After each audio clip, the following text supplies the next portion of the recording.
किसान, बदलते भारत की शान।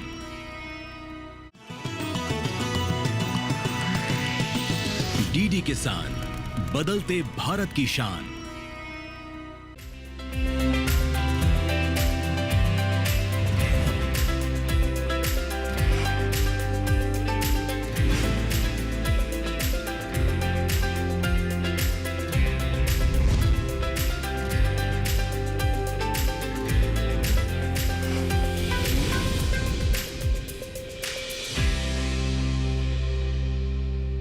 नमस्कार, आप देख रहे हैं दूरदर्शन किसान चैनल। सफल किसान कार्यक्रम में मैं अदिति शर्मा आप सभी का स्वागत करती हूं। हमारे इस कार्यक्रम में हम देश के ऐसे किसानों से आपको मिलवाते हैं जो कृषि के क्षेत्र में कुछ अलग कर रहे हैं। आज की हमारी इस कड़ी में हम आपको मिलवाएंगे सफल किसान सांवरमल कुमावत जी से, जिन्होंने रासायनिक खेती को ना अपनाकर सुभाष पालेकर कृषि पद्धति को अपनाया। इसके माध्यम से वो अनाज व सब्जी वर्गीय फसलों की अच्छी खेती कर रहे हैं। इससे न केवल उन्होंने अपने जीवन को संवारा है, बल्कि आसपास के जो किसान हैं उन्हें भी वो प्रोत्साहित कर रहे हैं पालेकर कृषि पद्धति को अपनाने के लिए और अपने जीवन को संवारने के लिए। बता दें कि पशुपालन के साथ साथ प्राकृतिक खेती करने के चलते इन्होंने अपने क्षेत्र में एक अलग पहचान बनाई है। तो फिर आइए इनकी दास्तान को जानने के लिए रुख करते हैं राजस्थान के सीकर के रानौली गांव का।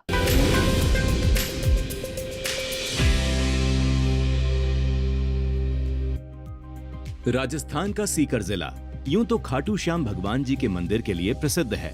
बड़ी बड़ी हवेलियों के कारण इसकी एक अलग पहचान है। कम बरसात होने के कारण यहाँ के किसानों को अपनी आजीविका के लिए काफी मेहनत करनी पड़ती है। आजीविका को आसान बनाने और आय को बेहतर करने के लिए यहाँ के किसान प्राकृतिक खेती के अलावा पशुपालन कर समृद्धि के मार्ग पर बढ़ रहे हैं। कुछ ऐसी ही कहानी है रानौली गांव के प्रगतिशील किसान सांवरमल कुमावत की, जिन्होंने रासायनिक खेती की जगह पालेकर कृषि पद्धति की प्राकृतिक खेती को अपनाया और अपनी उपज को बेहतर बनाया। इस बारे में सांवरमल कुमावत कहते हैं, मैं 2016 से परंपरागत खेती ये कर रहा हूँ और 2018 से मैं बजाज ट्रस्ट से जुड़ा हुआ हूँ और फिर 2019 में सुभाष पालेकर जी से जुड़ा हूँ और तो सुभाष पालेकर की विधि से मैं खेती कर रहा हूँ, परंपरागत खेती, जिसमें हमें बढ़िया से बढ़िया बेनिफिट है। जो हमको चाहिए उस हिसाब से हमको अच्छे से अच्छा मिल रहा है। सांवरमल कुमावत के पास करीब 10 बीघा खेत हैं। फैंस स्टोर की दुकान में काम करने के साथ वे खेती भी करते थे, जिसमें वे रासायनिक खादों और कीटनाशकों का प्रयोग करते थे। वर्ष 2018 में वे पालेकर कृषि को बढ़ावा दे रही बजाज फाउंडेशन के संपर्क में आए और प्राकृतिक खेती को अपनाते हुए गेहूं, बाजरा के अलावा घिया, तोरई, भिंडी, लहसुन, प्याज आदि उगाते हैं। पालेकर कृषि पद्धति से खेती करने में बजाज फाउंडेशन के अलावा कृषि विज्ञान केंद्र भी सहयोग करता है। इस बारे में सांवरमल कुमावत कहते हैं, बजाज ट्रस्ट वालों ने, केवीके वालों ने हमको टाइम टाइम पे सपोर्ट भी किया है और ट्रेनिंगें भी दिलवाई है जगह जगह। उससे हमको बहुत ज़्यादा सीखने को मिला है और उससे उनके सिखाए हुए के हिसाब से और हम भी हमारे दिमाग से आगे बढ़ रहे हैं। उसमें हमको बराबर मतलब बेनिफिट मिल रहा है। और आज के दिन हमारे जो सब्जी है वो 10 बीघा यानी 1 हेक्टेयर बोलते से 0.60 है, 1.60 है 1 हेक्टेयर पूरा ज़मीन है। उसमें पूरा ये सब्जी करता हूँ, गेहूँ और बाजरा ये भी लेता हूँ, गंवार भी लेता हूँ, मूंग मोट भी लेता हूँ, हर चीज़ करता हूँ। सांवरमल कुमावत बताते हैं कि पालेकर कृषि पद्धति से प्राकृतिक खेती के लिए इन्होंने कृषि विज्ञान केंद्र से प्रशिक्षण लिया और प्राकृतिक उर्वरक व कीटनाशक बनाकर खेत में उपयोग किया, जिससे उन्हें अच्छा फायदा हो रहा है। खेत में फसलों को बचाने के लिए वे जैविक जीवामृत, दशपर्णी, नीमास्त्र आदि खुद ही बनाते हैं और खेत में उपयोग करते हैं। इन जैविक कीटनाशकों के कारण हानिकारक कीट खेत के आसपास भी नहीं आते। 10 बरनी में 10 पत्ते लेने हैं, वो कड़वे लेने हैं, जिसको पशु नहीं खाते हो वो पत्ते लेने हैं। इसके अलावा हमने देसी गाय का 2 किलो गोबर, 5 से 10 किलो लीटर गोमूत्र। ये डालने के बाद में लहसुन आधा किलो से लेके 1 किलो तक लहसुन डाल सकते हैं। और ये तंबाकू आधा किलो से लेके 1 किलो तक, और हींग 50 ग्राम, हल्दी 250 ग्राम से आधा किलो तक। ये हरा मिर्ची या लाल मिर्ची होना तीखा चाहिए, मीठी वाली नहीं होनी चाहिए। हरी गीली नहीं हो तो सूखी भी चलेगी, सूखा पाउडर भी चलेगा। ये सब 200 लीटर पानी में तैयार करके ये डंडा घड़ी की सुई में हिला के सुबह शाम 2 से 5 मिनट तक, 40 दिन में ये 10 बरनी अर्घ तैयार होता है। 40 दिन बाद में इसको छान के स्टोर कर सकते हैं और 6 महीने तक इसको यूज कर सकते हैं। कोई भी फसल हो उसमें कीटाणु कीटनाशी है ये। प्राकृतिक तरीके से होने वाली फसलों को सांवरमल कुमावत मांग के हिसाब से बोते हैं। क्षेत्र में वे गाजर और टमाटर की खेती के लिए प्रसिद्ध हैं। टमाटर उत्पादन के लिए उन्होंने बांस का पॉली हाउस भी बनाया है। टमाटर की खेती से उन्हें 2 से 2.5 लाख का प्रॉफिट हो जाता है। इस बारे में कुमावत जी कहते हैं, केवीके है, सीकर है, फतेहपुर है और जयपुर है, सब में हम ट्रेनिंग ली हुई है। ये सीकर वाले केवीके वालों का भी बहुत बहुत इसमें आभार व्यक्त करता हूँ कि इन्होंने हमें टाइम टाइम पे आके जो सलाह दी और ट्रेनिंग के लिए प्रोत्साहन दी, और हम इनके मार्गदर्शन से आज बढ़िया से बढ़िया गांव में भी 8-10 आदमी को तैयार कर रखा है जैविक खेती में, और आगे भी करने की पूरी कोशिश है। और ये डिस्चार्ज में हमें इनसे सहयोग मिला बजाज ट्रस्ट से, तो आज हमारा कुएं में पानी भी 2 टूटी फालतू चल रही है। भारत की समृद्धता प्राचीन काल से विख्यात रही है और यहाँ की कृषि पद्धति भी प्राचीन काल से ही भारत के खेतों में गोवंश का बोलबाला रहा है। खेत और गोवंश एक दूसरे के पूरक माने जाते हैं। गोवंश का गोबर और गोमूत्र का उपयोग खेत की उर्वरा शक्ति को बढ़ाने और कीटनाशक बनाने में किया जा रहा है, जिससे किसानों को फायदा हो रहा है। कृषि विज्ञान केंद्र के प्रयासों से किसानों का रुझान पालेकर कृषि पद्धति की प्राकृतिक खेती की ओर बढ़ रहा है।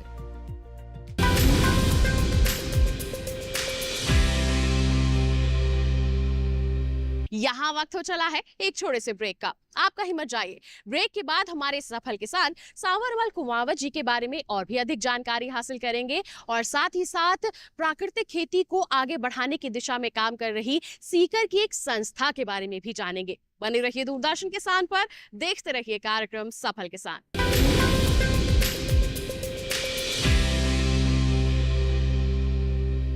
मिले मिले मिले हाँ, छुआ जिसे करेगा यार। मिले मिले मिले हाँ। हम यूं ही मिलकर इस नए भारत में 4 चांद लगाते रहेंगे, बस एक नए नाम के साथ और आपके भरोसे के साथ। L&T स्विच गियर बिजनेस अब बन गया है लॉरेट्स नुत्सन।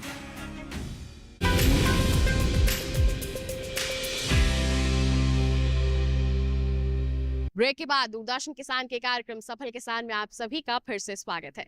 आइए रुख करते हैं हमारे सफल किसान सांवरमल कुमावत जी का। उनके बारे में और अधिक जानकारी हासिल करते हैं और साथ ही साथ उस संस्था के बारे में भी जानते हैं जो सीकर जिले में प्राकृतिक खेती को बढ़ावा देने का कार्य कर रही है।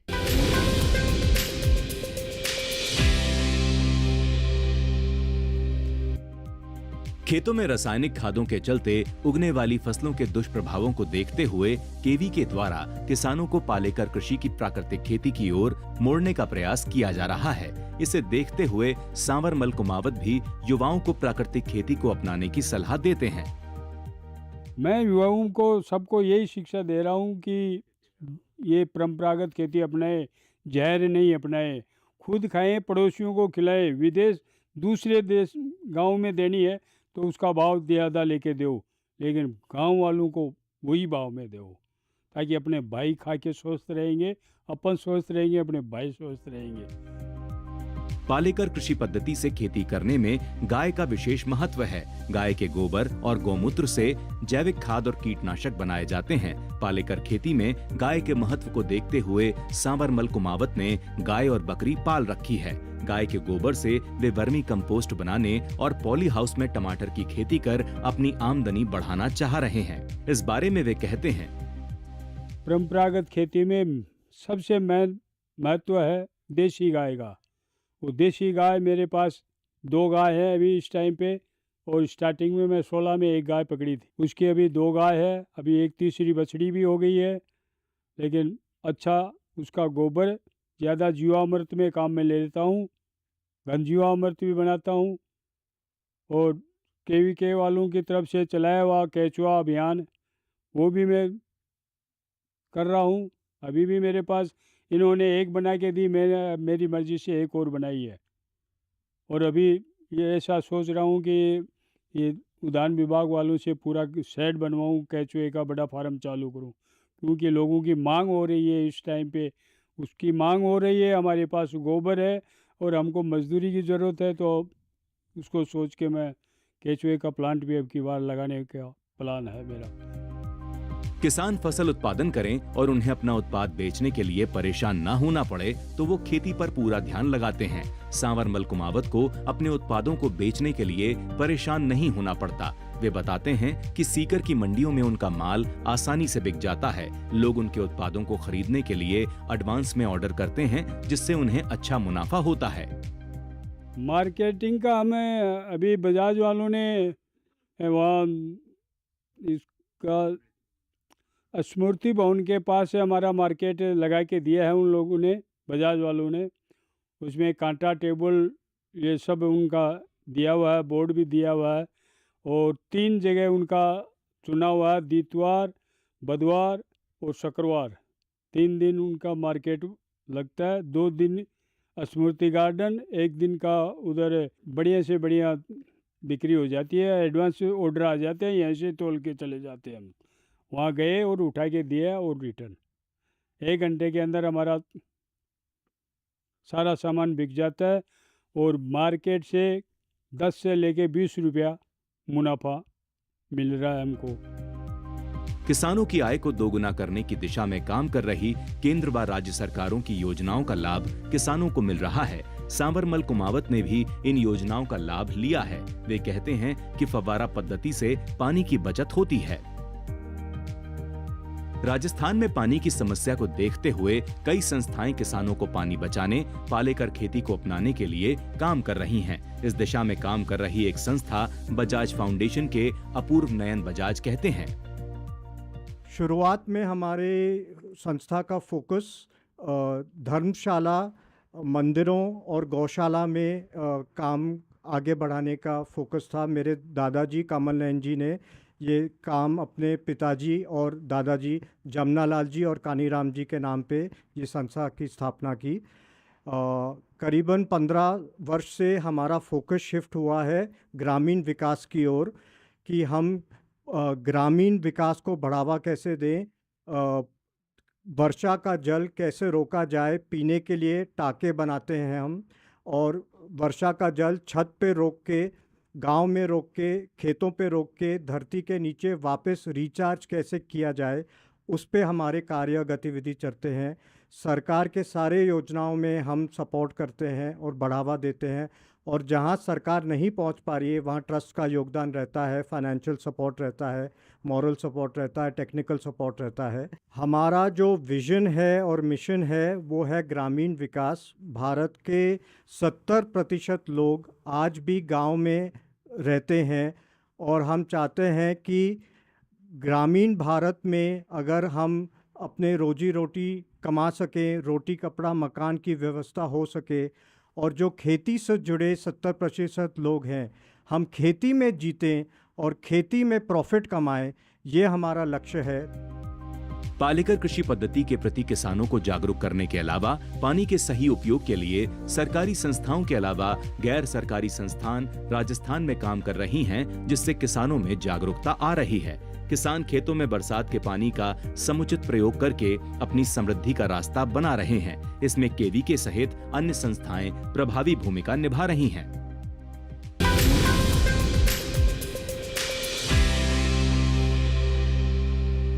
फिलहाल कार्यक्रम में रुक रहे हैं एक और छोटे से ब्रेक के लिए। आप कहीं मत जाइए। ब्रेक के बाद हम क्षेत्र में कृषि विकास के लिए कृषि विज्ञान केंद्र और नाबार्ड के प्रयासों के बारे में जानेंगे। बने रहिए दूरदर्शन किसान पर, देखते रहिए कार्यक्रम सफल किसान।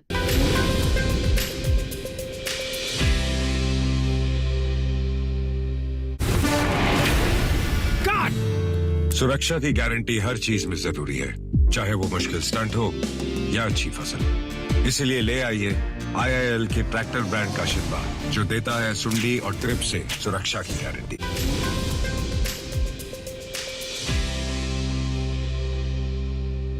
ब्रेक के बाद दूरदर्शन किसान के कार्यक्रम सफल किसान में आप सभी का फिर से स्वागत है। क्षेत्र में कृषि का विकास किस तरह से हो रहा है, इसके लिए कृषि विज्ञान केंद्र और नाबार्ड किस तरह के प्रयास कर रहे हैं, आइए अब इसके बारे में जानते हैं।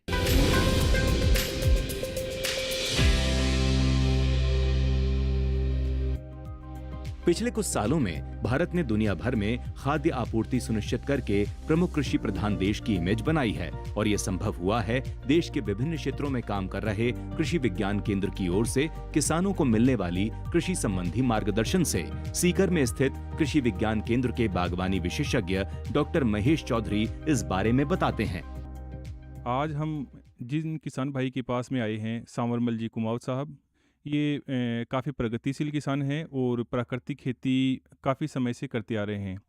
जब भी जो भी हमारे ज़िले के जो किसान हैं, उनको कहीं भी कोई समस्या आती है तो कृषि विज्ञान केंद्र हमेशा किसान भाइयों की सेवा के लिए तत्पर रहता है और समय समय पर इनको प्रशिक्षण भी आयोजित करवाए जाते हैं।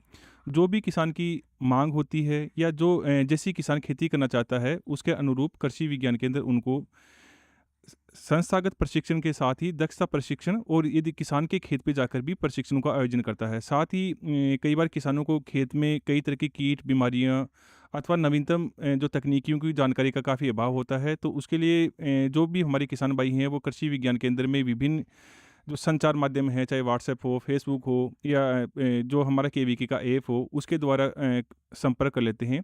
साथ ही किसान के कोई खेत पे समस्या आती है तो कृषि विज्ञान केंद्र के जो वैज्ञानिक हैं वो भी किसान की खेत पे आके उनकी समस्याओं का समाधान करने का भरपूर प्रयास करते हैं और कोशिश करते हैं कि किसान की आमदनी में इजाफा हो, किसान को अच्छी गुणवत्ता युक्त जो उसकी सामग्री है वो तैयार हो, जिससे किसान को बाज़ार में अच्छी मुनाफा मिल सके। तो जो सांवरमल जी कुमाऊत साहब हैं, ये क्योंकि परंपरागत खेती कर रहे हैं और परंपरागत खेती का प्रचलन अभी हमारे ज़िले में काफ़ी बढ़ रहा है समय के अनुसार, क्योंकि जो रासायनिक खेती है, रासायनिक खेती से कई तरह की समस्याएं जो मानव विकार हैं वो बढ़ते जा रहे हैं और जो लोगों का रुझान है वो जैविक खेती और प्राकृतिक खेती की ओर बढ़ रहा है। तो इसके देखते हुए कृषि विज्ञान केंद्र ने भी जो संस्थागत प्रशिक्षण का आयोजन समय समय पर करवा रहा है और लोगों को अधिक से अधिक प्राकृतिक खेती के अनुरूप उनको जोड़ भी रहा है और कोशिश भी कर रहा है कि ज़्यादा से ज़्यादा किसान हैं वो इस खेती से जुड़े। कृषि विज्ञान केंद्र समय समय पर इनके लिए प्रदर्शनों का आयोजन भी करता है। साथ ही जो इनको 10 पढ़नी है, 7 पढ़नी है, ऐसे जो अलग अलग तरह के जो उपज बढ़ाने वाले जो तैयार किए जाते हैं, उत्पाद तैयार किए जाते हैं, उनका भी प्रशिक्षण इनको केवीके के माध्यम से केवीके पे वहाँ पर करवाए जाते हैं। साथ ही किसान के खेत पे भी आयोजित करवाए जाते हैं। देश में किसानों को तकनीकी जानकारी देने और खेतों में पैदावार बढ़ाने के लिए नाबार्ड की भूमिका काफी बढ़ रही है। नाबार्ड खेत में पैदावार बढ़ाने और किसानों को समृद्ध बनाने के लिए लगातार सक्रिय है। नाबार्ड किसानों को बेहतर सुविधा देने का प्रयास करती है। इस बारे में बता रहे हैं नाबार्ड के सहायक महाप्रबंधक व सीकर के DDM ML मीणा। जैसा कि आप सभी को पता है कि नाबार्ड का मैंडेट क्या है। 1982 में जब नाबार्ड बना तो उसका एक उद्देश्य ये था कि नाबार्ड का काम जो है वो कृषि और ग्रामीण विकास के लिए एक अनडिवाइडेड अटेंशन, पॉइंटेड फोकस के तौर पे कि मतलब एक ऐसी संस्था, सर्वोच्च संस्था बनाई गई जो किसानों के लिए, ग्रामीण क्षेत्रों के लिए, गांव में रहने वाली महिलाएं, युवाओं के लिए एक बहुत ही डेडिकेटेड तौर पे काम करें। और आप देखेंगे कि नाबार्ड सिर्फ ऐसा नहीं है कि सिर्फ क्रेडिट बेस्ड ही काम करता है, फाइनेंशियल एंड नॉन फाइनेंशियल दोनों तरह की इंटरवेंशंस होती है नाबार्ड की फील्ड लेवल पे। और आप जैसे आपने देखा होगा कि जैसे नाबार्ड का आप देखते हैं कि क्रेडिट फंक्शंस में आप ये कह सकते हैं कि जो जैसे मैंने कहा कि फाइनेंशियल टर्म्स में अगर आप बात करें तो नाबार्ड राज्य सरकारों को, बैंकों को वित्तीय सहायता उपलब्ध करवाता है ग्रामीण क्षेत्रों में विकास के लिए। तो ग्रामीण क्षेत्रों में अगर जैसे राज्य सरकारों की बात करें या चाहे आप देख लीजिए केंद्र सरकार की बात करें तो जैसे स्वच्छ भारत मिशन है, प्रधानमंत्री आवास ग्रामीण योजना है, LT long term irrigation fund है अभी जो रिसेंटली, जिससे कि बहुत काफ़ी बड़े एरिया में इरिगेशन फैसिलिटीज़ क्रिएट हुई हैं। तो इस तरह की एक्टिविटीज़ के लिए भी भारत सरकार को नाबार्ड ने वित्तीय सहायता उपलब्ध करवाई है। राजस्थान जैसे राज्य सरकारों की बात करें तो जैसे ग्रामीण क्षेत्रों में विकास जो एक बेसिक इंफ्रास्ट्रक्चर डेवलपमेंट के लिए जो काम करता है उसमें राज्य सरकारों को वित्तीय सहायता उपलब्ध करवाती है। जैसे आप देख लीजिए चाहे रोड्स हैं, इलेक्ट्रिसिटी के लिए चाहे ग्रिड स्टेशंस हों, मेडिकल के तौर पे चाहे CHC हो, PHC हो, एग्रीकल्चर में इरिगेशन डैम्स हों, फैसिलिटी और इरिगेशन के लिए और दूसरे माध्यम हो, इस तरह की तमाम एक्टिविटीज़ के लिए नाबार्ड राज्य सरकारों को वित्तीय सहायता उपलब्ध करवाता है। भारत की अर्थव्यवस्था कृषि पर निर्भर है। आज के दौर में कृषि विज्ञान केंद्रों और नाबार्ड में कार्यरत अधिकारी व वैज्ञानिक किसानों को प्रगतिशील बनाने में सक्रिय हैं। हर किसी का प्रयास है कि खेतों में उत्पादन बेहतर हो और किसानों की आय बढ़े। राजस्थान में किसानों और खेतों की दशा सुधारने और प्राकृतिक खेती को बढ़ाने में ये संस्थाएं सक्रिय हैं। ऐसे में किसान इनकी राय लेकर उत्पादन के अलावा अपनी आय को बेहतर बना सकते हैं।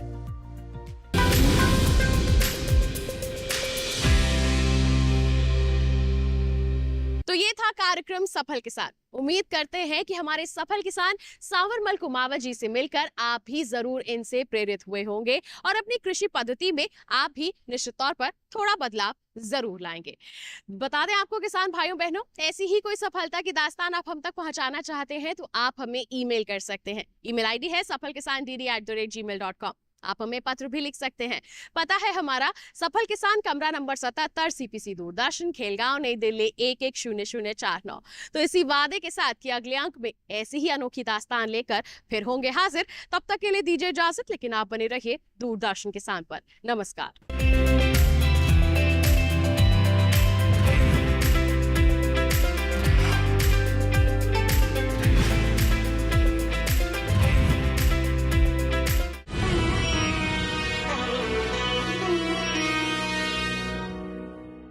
नमस्कार किसान भाइयों और बहनों, आप देख रहे हैं मंडी खबर।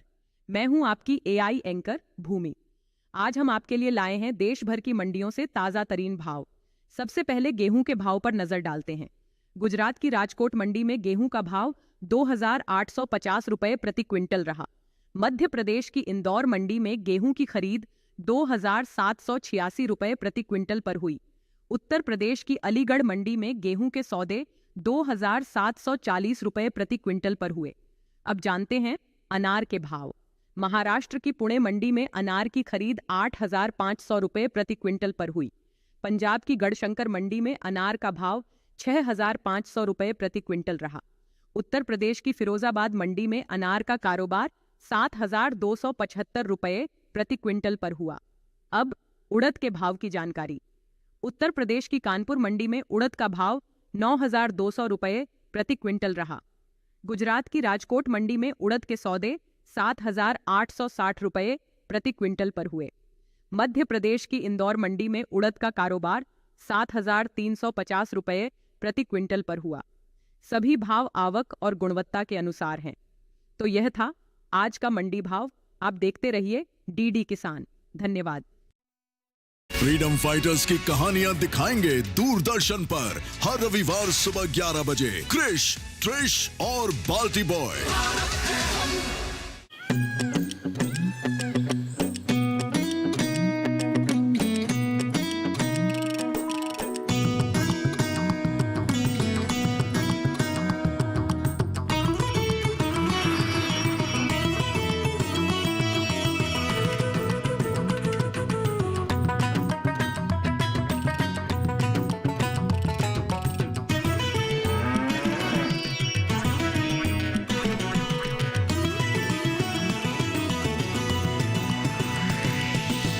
डीडी किसान, बदलते भारत की शान।